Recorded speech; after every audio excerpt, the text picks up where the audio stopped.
Fortune is one of the most mysterious forces in nature. It influences our lives before our birth and will continue to exude its power long after we are gone. So much rides on Fortune's whims.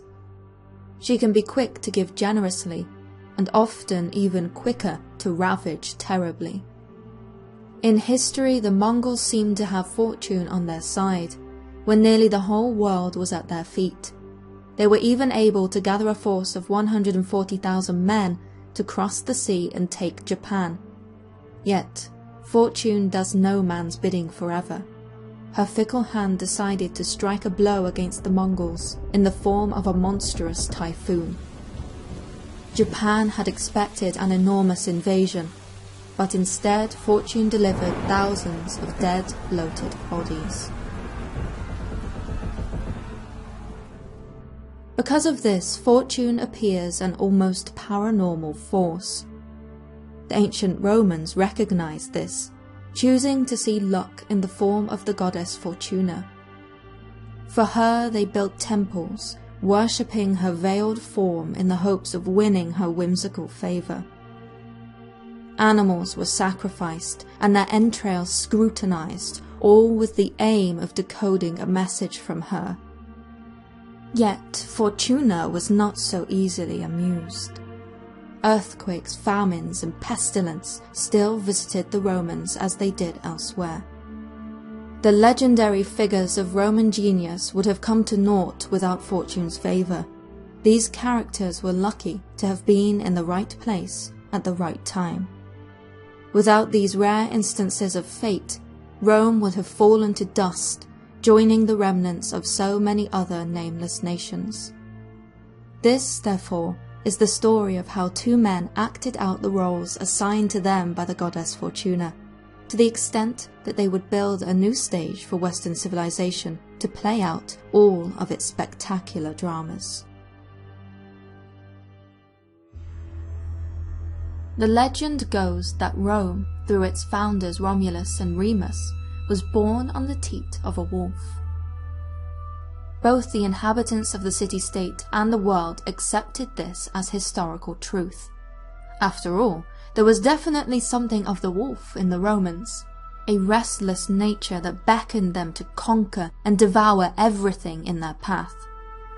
In fact, it was believed that Rome was destined to conquer the entire world. One man believed that it was only through him that Rome could achieve its rightful glory. This man was Julius Caesar.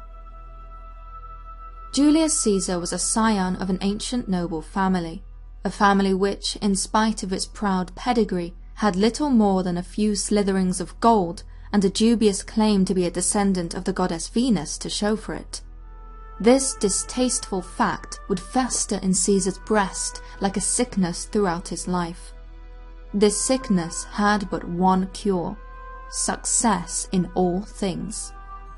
Yet Caesar was a Roman, and in Rome, a free republic, all citizens were considered equal. And so, how can one rise to the top when there is no top to rise to? However, as is often the case, some citizens were more equal than others. As a member of the old nobility that had existed since the ancient times of kings, Caesar was amongst these men. Yet their capacity for wielding power was equal to that of the lowliest street urchin. In this Rome found its pride. Here a citizen was only worth his merit, merit usually being quite crudely counted in the number of heads cut off and enemies crucified. So be it.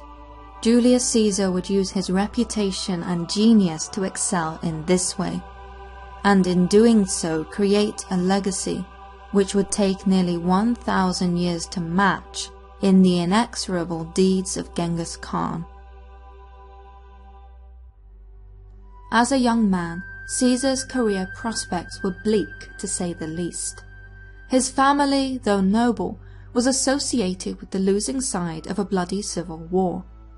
This meant that Caesar spent the first few decades of his life dredging through the monotony of civil service. At the age of 31, while serving as a treasury secretary in Spain, he is said to have cried underneath a statue of Alexander the Great. A lamentable image, considering that Alexander had the world at his feet by Caesar's age, whereas he was but a frustrated, middling civil servant. He was meant for so much more than his current lot in life. Undeniably, Caesar's ego was immense. Thus, the Republic's lack of appreciation for his talents was intolerable. And it was not just the Republic who failed to recognize his worth. Some time before his time in Spain, when he was but a young man, Caesar was kidnapped by pirates.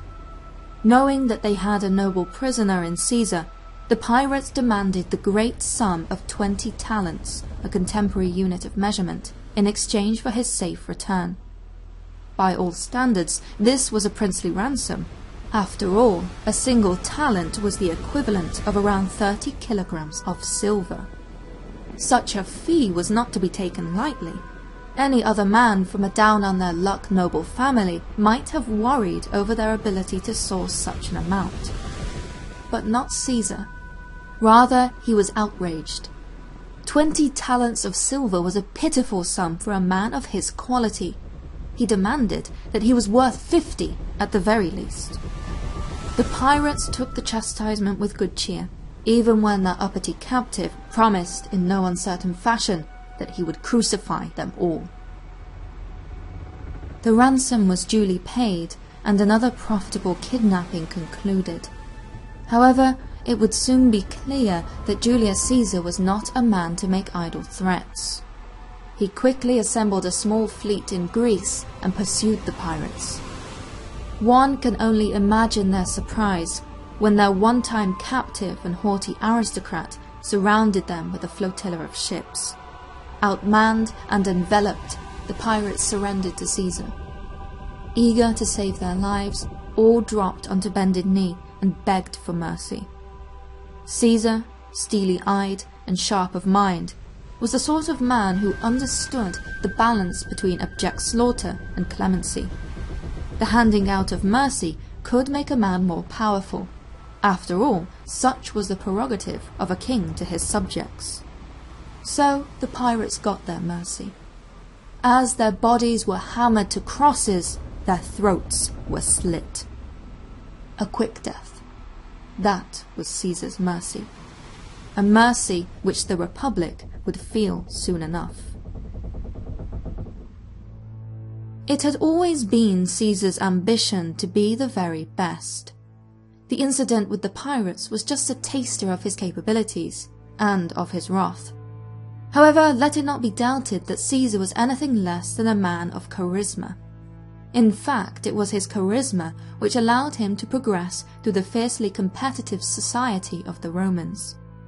Threats and bribery, the more heavy-handed methods of forging alliances, were not the only ways to get things done. Factional friendships, familial alliances, and even finding your way into the right women's beds were ways which an ambitious citizen could put his charisma to good use, not to forget the blessing of the goddess Fortuna. It was through these methods that a middle-aged Caesar gained the ultimate position within the Republic, consul, a role equivalent to that of a modern-day president or prime minister. Yet even that was not good enough for Caesar. By using the power that position bestowed upon him, he was able to acquire for himself a governorship for when his term of office was over. This governorship would allow him to be free of legal persecution. For as consul, Caesar had made many enemies. Beatings and ritual humiliations were all part of his political program. One time, when in a disagreement with his co-consul Marcus Bibulus, Caesar had ordered a bucket of excrement to be poured over his head during a speech. The last thing that Caesar wanted was for these unfortunate incidents to come back to haunt him later. After all, he was by no means finished. Now well into his 40s, Caesar was about to embark upon his life ambition, the one which, even as a child, he had known he had been destined for: global conquest. Through a series of antagonizing moves, Caesar managed to provoke the tribes of Gaul into attacking him. Gaul, situated north of Rome, encompassed an area similar to that of modern-day France. By luring them into an attack, Caesar had the excuse he needed to initiate a massive campaign of conquest. Within just a few years, Caesar and his armies burned 800 cities to the ground, indiscriminately slaughtering all those within their walls. For those who escaped the blow of the sword, enslavement followed. It has been estimated that these slaves numbered more than 1 million during the initial conquest alone. The area would subsequently be opened up as a new slave market for Rome, which provided its rapacious citizens with a stable stream of servants, gladiators, and prostitutes. His legions, in the course of the war, killed over 1 million men and enslaved 1 million more. A bloody midlife crisis, if ever there was one. Thus, with the conquest of Gaul complete, there was nothing left but for Caesar to finally have his triumph, and for the festivities to begin. This was the moment Caesar had been waiting for. Little did he know that fate would once more test his resolve. On his way back to Rome, Caesar and his legions camped on the banks of the Rubicon River. This was the boundary to the sacrosanct Roman city, where no army was allowed to march except with the consent of the Senate. This permission Caesar requested, so that he may parade his men through the streets of his home city and bask in the glory of his success. Messengers hurried letters to the gates of Rome. Denial of such a request was unusual. However, Caesar's enemies had been busy in his absence. The foremost of Caesar's enemies was a man called Marcus Cato. As a leading member of the Senate, he had amassed a strong following who regarded Julius Caesar's personal ambitions as dangerous to the Republic. Their concerns were made all the more justified when Caesar had attempted to secure the re-election to consul in absentia whilst fighting the Gauls. Why should they allow this overmighty citizen to proclaim his greatness in a city where equality was prized? So, when the messengers returned to Caesar's camp, the response of the Senate echoed these very sentiments. Julius Caesar was to return to the capital as a private citizen, alone, or be declared an enemy of the state. Caesar understood the intimate maneuverings of Roman politics better than most. This was a stunt meant to humble him. Such had been a fate prescribed in the past to all men who had become too great for the likings of the Senate. Thoughts of a future marred by legal harassment, defamation, financial bankruptcy, and eventual ignominious retirement colored Caesar's mind. But, unlike those before him, Caesar refused to see his honors come to nothing.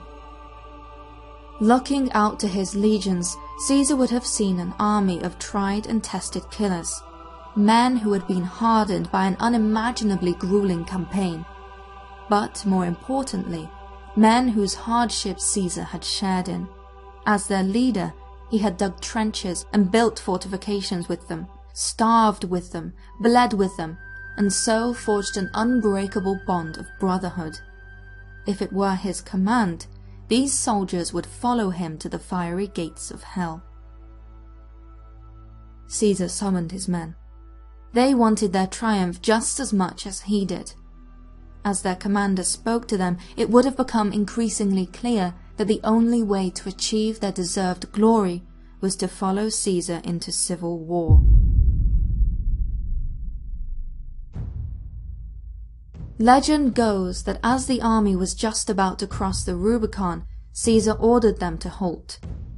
He walked to where the land met the river and stared into the water for a long time, reflecting on all that had happened in his life to bring him to this point.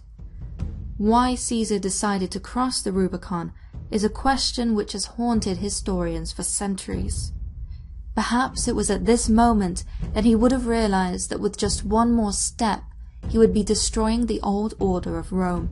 In fact, the established order of the entire classical world. All would go up in smoke. In doing so, a new world would be birthed into existence, the world of Caesar, and with it the first clear evolutionary step towards the modern Western world. How many more would have to die in order to achieve this? With this thought, Caesar wakened from his moment of reflection. His lieutenants gathered close to him. When he finally spoke, Caesar uttered the legendary words, "The die is cast." Every step from the Rubicon hence was a blitzkrieg. Within days the senators fled, and Caesar marched in triumph into Rome with his troops. He was master of the city, and soon of the Roman Empire in its glorious entirety. The fleeing senators went on to establish rebellions in Spain and Greece. Caesar and his legions, fueled by yet another victory, quickly caught up with them and crushed them all in turn. Pompey the Great, leader of the senators' armies, fled to Egypt. Pompey had once been a close friend and son-in-law to Caesar, having married his now long-dead daughter, Julia. Upon the shores of Egypt, Caesar found the pharaoh's men awaiting him. They presented him with the gift of a wicker basket. It guarded a gory contents. When Caesar opened it, the severed head of Pompey, his friend and enemy, stared up at him. Caesar instantly flew into a fit of rage and sorrow. This was far from the reaction that the Egyptians had expected. By ordering the slaughter of Pompey, the pharaoh Ptolemy had crossed the line, a line which separated the affairs of Romans from the rest of the world. Pompey had been Caesar's to judge. Storming the palace of Alexandria, Caesar immediately put Pompey's assassins to death. Later that night, a second offering was delivered. Plutarch records it as having been secretly smuggled into the palace, rolled up inside a carpet. This time, Caesar was honored with a far more pleasant gift. From out of the unfurled rug stepped the 21-year-old rebellious sister queen of the god king Ptolemy, the infamous seductress Cleopatra. After a single night with Caesar, he would help her to topple Ptolemy and become sole ruler of Egypt. In Egypt, Caesar shed whatever remained of his republican pretensions. By helping his now mistress Cleopatra to the throne, Caesar sat alongside her as a godlike being. His egotism had catapulted him to new and unexpected heights. He was no longer a man, but a god-king in the making, ruler of the greatest empire that there had ever been. When Caesar's Indian summer with Cleopatra finally drew to a close, it was time to crush the last few remaining rebels of the Republic, and the best had been saved for last. Cato had watched the fallout of his allies' submissions from his North African villa. Caesar knew how to play the card of clemency, so the hand of friendship had been offered to all who fought against him in the civil war. This had left a bitter taste in the ideologically sentimental mouth of Cato. Only a king had the power to spare, and Caesar was no king. One evening Cato sat in his villa, discussing philosophy with his son and their friends. Wine was drunk and merriment made. To all it seemed like a normal evening. However, when Cato retired to his room later that night, he knew that he must prevent himself from ever becoming subject to that great tyrant Julius Caesar. Pulling his dagger from his sheath, he placed it to his gut and violently thrust inwards. Yet Cato did not expire immediately. The wails of his agony drew the attention of his son and the resident doctor. They found him collapsed on the floor, covered in blood, with his bowels in his hands as they tumbled out of his cavity. Barely breathing, he stared up at them. Frantically, they started to stuff his intestines back into his body in an attempt to bandage him up and save his life. Cato, sensing their intention, pushed them away and reached inside of himself. In his last act of resistance, he ripped open his bloody wound and finished the deed. Thus ended the Republic, in a pile of blood and guts on the floor. The civil war was over. A new Senate, controlled by Caesar, was instated. Finally, they would grant him many triumphs. Like no man before, he was celebrated. Parades and triumphal games were held across the city. Hundreds of beasts and thousands of slaves were slaughtered in Caesar's honor and for the entertainment of the masses. A river of blood ran through the city of Rome, and bathing in its murky waters was Gaius Julius Caesar, the man who would soon be proclaimed dictator for life and absolute master of the Roman Empire. However, Fortuna's fickle grasp took his arm one day on his way to work. Stepping out from the shadows, a gypsy seer whispered into Caesar's ear and said, "You will be killed on the Ides of March." On the fated day, the 15th of March, Caesar once more saw the gypsy woman on his way to the Senate house. Remembering her warning, he laughed. "The Ides of March have come." Smirking, the woman retorted, "Aye, Caesar, but not gone." That day in the Senate house, under a statue of Pompey, the daggers of all the senators were thrust deep into Julius Caesar. In a moment which would colour artistic imagery for centuries, Caesar fought off multiple daggers before he fell to his knees, weakened but still breathing. Only one senator's dagger remained unbloodied. Brutus, the man raised by Caesar and suspected of being his bastard son. It was when his dagger plunged into Caesar's breast that the will to resist dissipated. To Brutus, Caesar muttered his famous last words, "Not you too, my boy." On a funeral bed of a bloodied and tattered toga, Caesar's corpse remained as the assassins hurried to the center of the city to proclaim the liberty of the Republic. However, the people of Rome saw no cause for celebration. They ran to their homes and prepared themselves for the inevitable. Rome had bled the world for hundreds of years, and now it was her turn to suffer. Caesar had brought peace and glory to the city. With his death, all of this would crumble. Families would fracture and divide, neighbors would betray neighbors, friends would be soaked in the blood of their dearest. Civil war had once again come to Rome. The head of this bloody beast would be Gaius Octavian, Julius Caesar's nephew, adopted son, and chosen heir. Little did he know that his time had come so early. All across the empire, people shaved their heads in mourning for the great man Caesar. For Octavian, these shaven heads were the death knell for his childhood. Still undergoing military training, he was in the Balkans when his people beckoned him to flee. They told him of his uncle's execution and warned him that he would be killed on sight by Caesar's enemies should he set foot in Italy. Yet, just like his uncle, Octavian was a man who carved out his own destiny. Before the year was done, he would be master of Rome, commanding Caesar's veterans as his own private army. And he was only 18 years old. However, Octavian was by no means unopposed. There had been another contender for the mastery of the Roman world, a highly capable lieutenant of Julius Caesar by the name of Mark Antony. There was also the rich and influential Marcus Lepidus, another member of the Roman elite. In order to consolidate his power, Octavian was forced to form a shaky alliance known as the Second Triumvirate with these two men.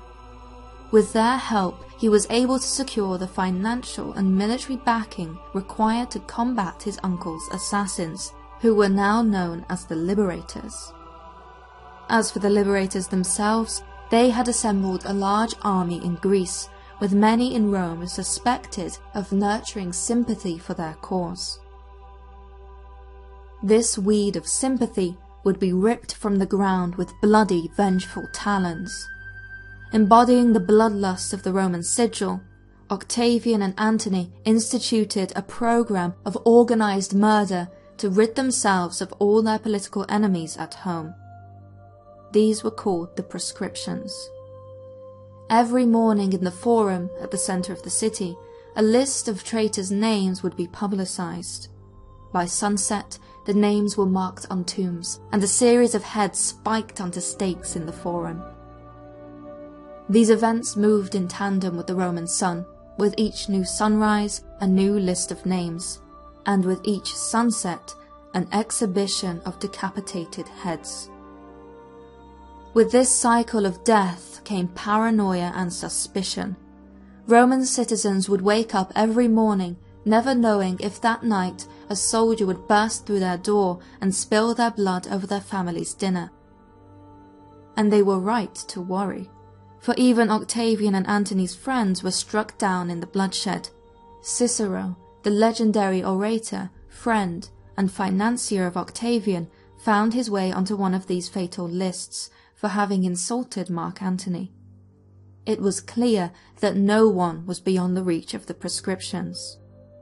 All in all, around 300 senators and more than 2,000 members of the nobility were proscribed enemies of the state. And so it was that the remaining senators were tamed through fear. They posthumously proclaimed Julius Caesar a god, thus bestowing upon Octavian the title of Son of God.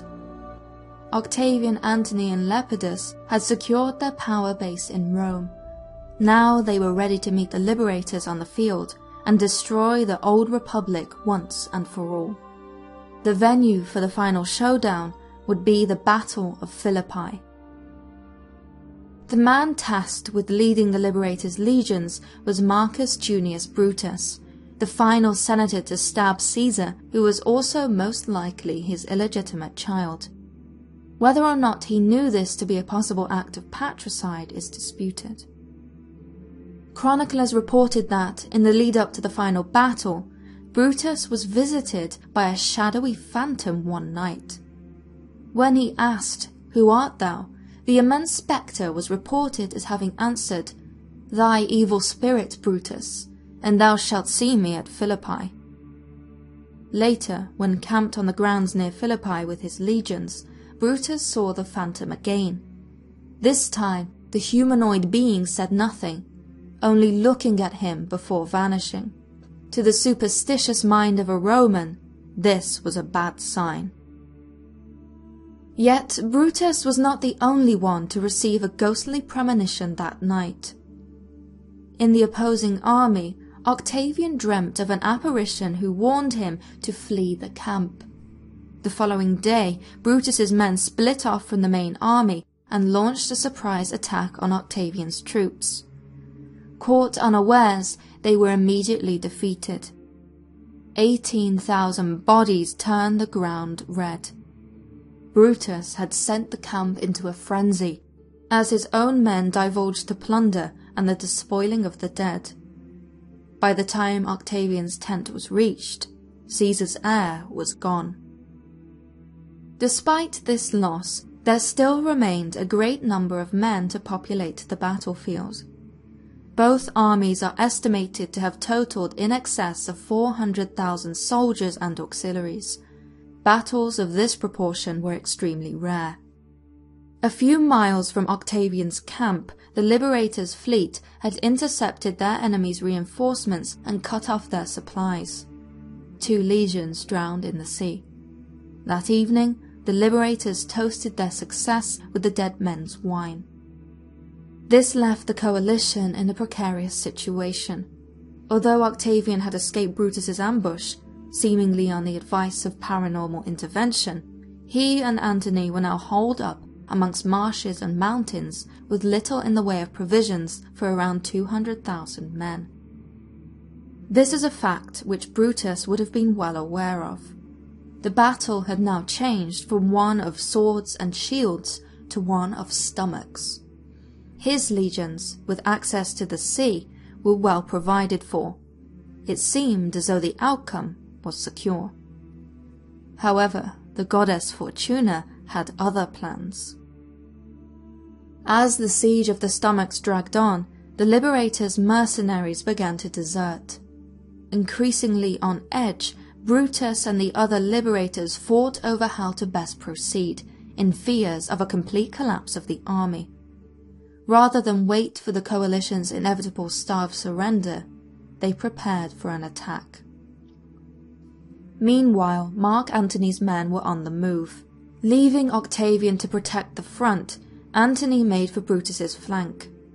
Despite their hunger, his legions sought to unnerve their opponents.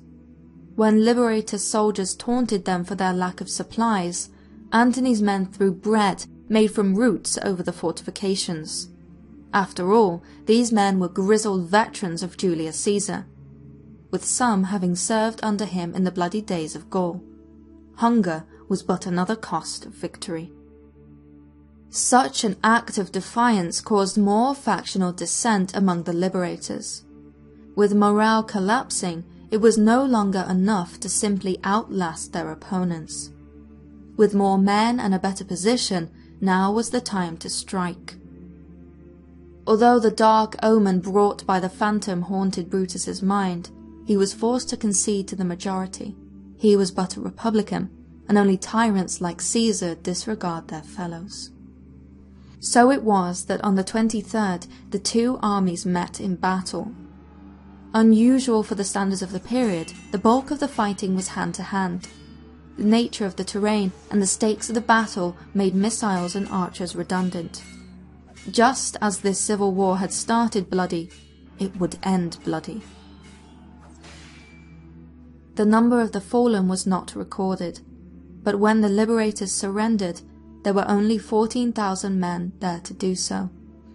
However, before they did, Brutus issued one final command. He is said to have asked one of his men to hold a sword aloft, so that he could run into it. Lost in his cause, and inspired by the martyrdom of Cato, Brutus chose not to live in Caesar's world, and so the sword smashed into his body. His death would have been instant. With that action ended the bloodiest campaign in Roman history. However, the civil war was not yet over. 3 hungry and ambitious men now stood over the empire, each ready to devour it. Lepidus took the most modest slice, settling for the wealthy provinces of North Africa. Between the two of them, Octavian and Antony divided the rest. Antony laid claims to the riches of the Roman East, where he would eventually make Alexandria his new capital. On the other side, Octavian took Spain, France, and Italy, maintaining Rome as his seat of power. Yet, even before the meal was over, friction had already started to putrefy this great banquet of land and peoples. Despite the grandeur of his gains, Mark Antony was displeased with Octavian's dominion. He chastised Lepidus's modesty for having handed Spain over to Octavian. Now that their enemies were dead, there was little need for the alliance. Antony fostered a deep rivalry with Octavian. In his mind, their success at Philippi had been his alone. Octavian had spent the war in his tent, or running from it, whilst his lieutenant Agrippa had led the army. It was true, Octavian was not a military genius like his adopted father. His skills lay in the management of people. At this, he was a master. This was a fact which Antony would soon learn. When Octavian returned to Rome, he was already making preparations against Antony's inevitable betrayal. In order to maintain the loyalty of Caesar's veterans, he dispossessed many of the people in central Italy of their land, so that it may be reassigned to his soldiers. This reward had been long promised, and now the debt was settled. However, this move understandably infuriated those who lost their land. Seizing the opportunity, Mark Antony's brother, Lucius, gathered the support of the dispossessed and a majority of the senators, and led a revolt against Octavian. As would be a theme of Octavian's reign, the opposing forces were no match for his veterans and their able commander, the ever-loyal officer Agrippa. Whilst Lucius was spared for his relation to Antony, the 300 senators who he was allied with were transformed into an august assembly of heads. Yet more macabre decorations for the Roman Forum. Thus was Octavian's power cemented in Rome. Now it was time to turn his attention to the empire. Octavian was not the sort of man to allow for potential rivalries to foster and grow out of control. His ambition, after all, was of the abrasive sort. As such, Marcus Lepidus would have to be dealt with. That being said, Octavian could also be merciful. Lepidus's loyalty and modesty was duly rewarded. After bribing his soldiers so as to wrestle North Africa out of his hands, Lepidus was allowed a comfortable retirement in his villa. With him safely tucked away out of the glare of the political spotlight, Octavian could now focus on destroying Mark Antony. After some time, rumours of Antony trickled through the streets of Rome. People began to whisper that the once great Roman lieutenant had abandoned himself, seduced by the wiles of Cleopatra. By taking the beguiling Egyptian queen as his mistress, Antony ruled alongside her as a god-king. It was said disdainfully that he would dress himself in the attire of a god and indulge in lavish parties and the effeminate luxuries of the East. Worse yet, the streets were alive with talk of Antony having become Cleopatra's pet. He was said to have been at her beck and call. Whenever she desired a foot massage, it was his hands who did the job. This was all the more terrible considering that he had abandoned his Roman wife, Octavian's own sister Octavia, and their children in Rome.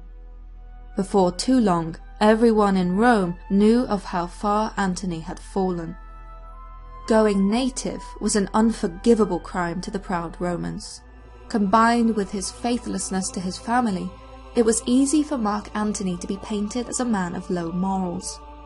Octavian did not need to do much to ensure that Antony's name kept being dragged through the mud. He merely had to fan the flames.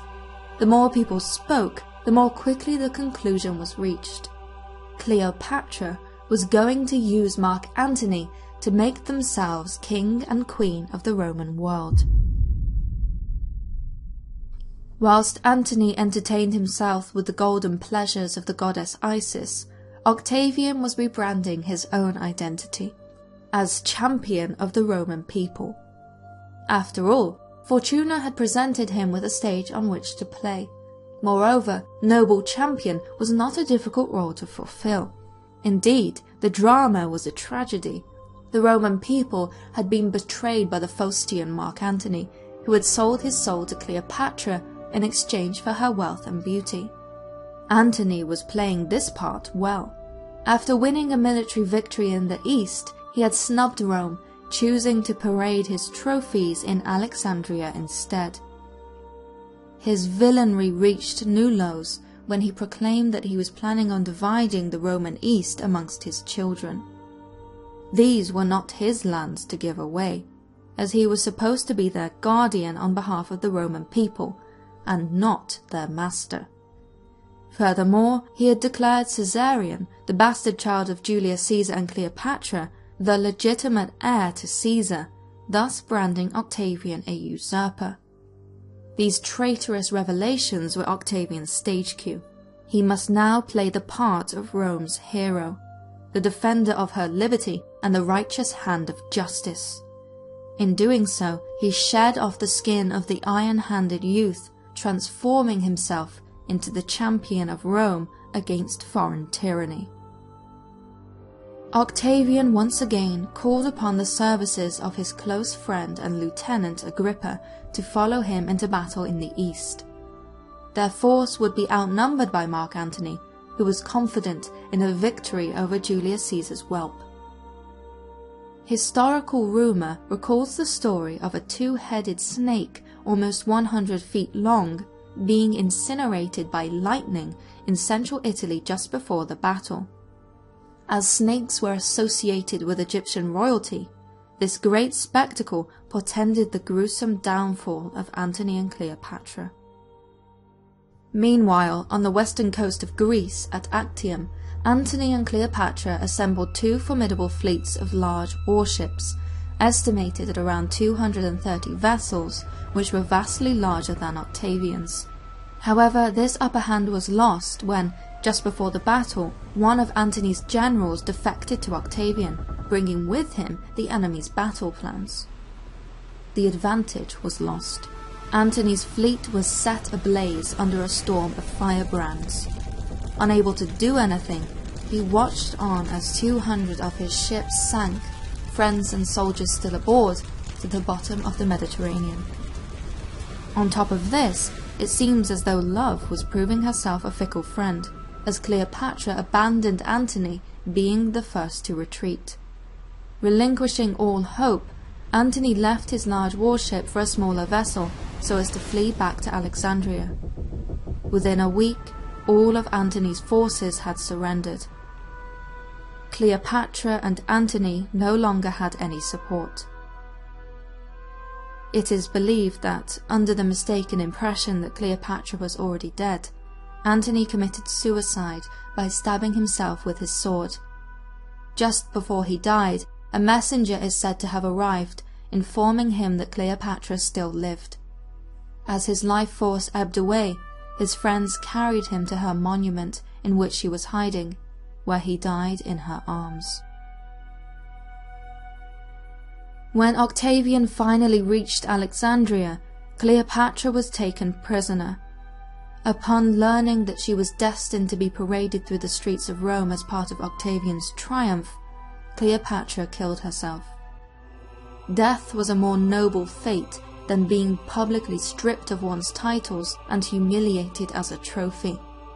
Traditionally, it has been retold that she ended her life with a poisonous asp bite to the breast. However, according to modern historians, it is more likely that Cleopatra drank a deadly cocktail of poisons and opium to induce a far quicker and far less painful eternal sleep. And so, with her end, the two-headed snake was dead. Not only that, but all of Antony and Cleopatra's children, barring the ones Antony had fathered by Octavian's sister, were murdered for the safety of the Roman world. This, of course, included Caesarion, the troublesome would-be heir of Caesar. After such bloodshed, as contemporary poet Horace said, it was now time for a drink. In the days that followed, Octavian hosted an enormous triumph in Rome.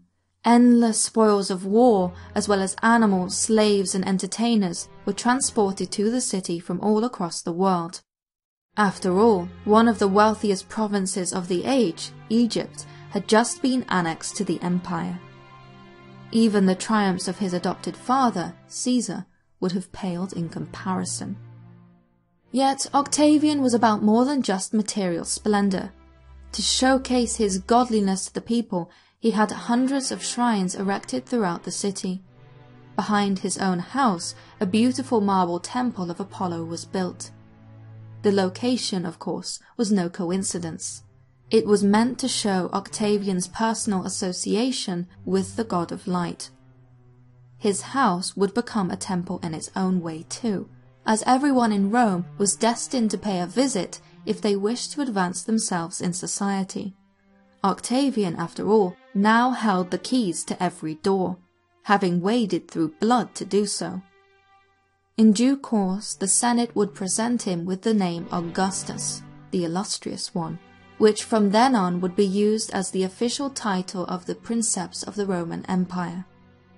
Augustus Caesar now stood as the most powerful man that had ever lived, an absolute master of an estimated 45 million people. Roughly 15% of the world's population lived and breathed under the rule of this one man. With his cruelty exhausted upon the acquisition of absolute power, he set out to build a peace which would last for generations. There would be wars to come, with most of them concluding in orderly resolution. Augustus expanded the borders of the empire even further, to the extent that the Mediterranean became but a Roman lake. By defining the borders of the Roman Empire so masterfully, he bestowed upon her his most splendid gift, Pax Augusta, a period of relative peace which would last for roughly 200 years. The goddess Fortuna surely smiled upon Rome. Unlike his enemies, Augustus died at the old age of 75. Surrounded by his wife, family and friends in the same house that his natural father had died in, he is recorded as having said, "Have I played my part well? If so, applaud as I exit." These were not his last words, however, for those he directed to his wife. "Remember our union, Livia, for as long as you live, and so, farewell." And with that endearing human touch, ended a spectacular career and a genius of a man. However, he knew that in his exit the curtain would not be drawn on the stage. For even as the illustrious one's eyes were closing for the last time, a sword found its way to the throat of his grandson in order to consolidate the power of the new leader, Tiberius. Under his rule, Rome would experience depravity sinking to new lows, a standard only to be sunk even lower to the deepest depths of the earth by his descendants. Yet, through these succeeding reigns of pedophiles, rapists and serial killers, Augustus's legacy would endure and live on for over a millennia and a half.